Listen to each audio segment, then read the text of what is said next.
We make amazing places accessible by working with partners such as Forestry England here at Whinlatter to offer trampers, all-terrain mobility scooters to hire at a low cost. You do not need a blue badge or to disclose anything about a disability. If you experience any mobility challenges, whether they're temporary or long-term, the Tramper is for you. The Tramper is designed to be easy to use, safe and comfortable on rough terrain and on steep slopes. And in this video, I'm going to show you how to use it.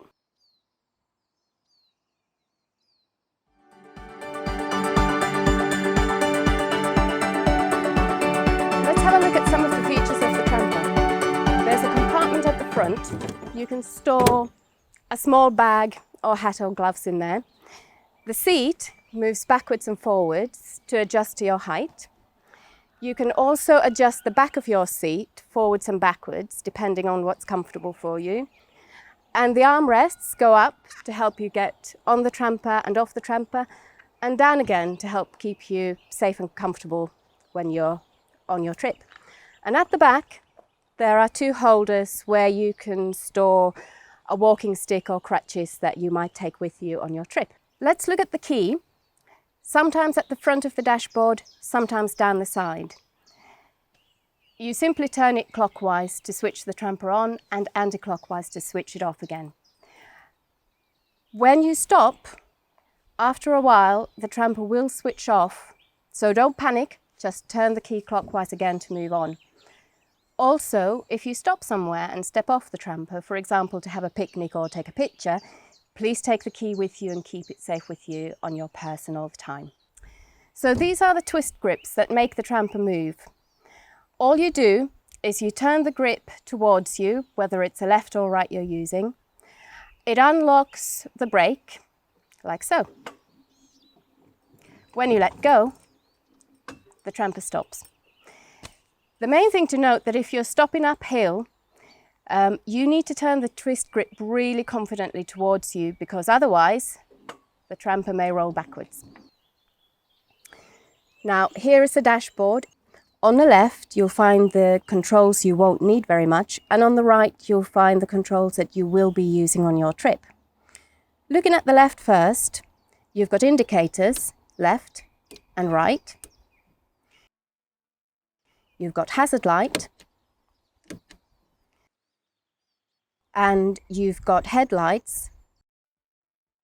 Finally, a horn.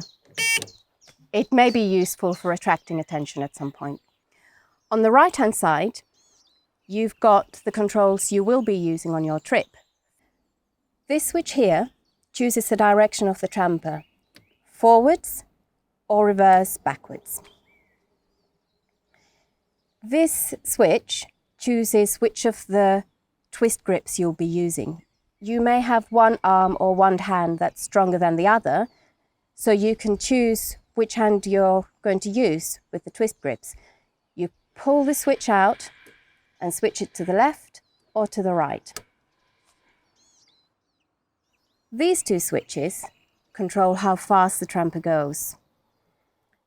This switch turns the Tramper on its fastest setting, hare, or its slowest setting, tortoise. And this dial makes the Tramper go just a little slower or faster. To put the Tramper on its fastest setting at 4 miles an hour, you have this on the hare setting and turn the dial to the maximum to the right. To go at the slowest pace, 2 miles an hour, you switch this to tortoise and you turn the dial down. This is useful when you're first learning how to use the Tramper, or if you're going on very rough ground, narrow bit of path, or a particularly steep slope downhill. Don't worry if you think you can't remember all of this. When you hire a Tramper for the first time, the staff at the site will show you how to use the Tramper and make sure you feel safe, confident and comfortable before you go on your trip. And even if you've used a Tramper before, the staff can always give you a refresher on how to use it before you set off. Enjoy your trip.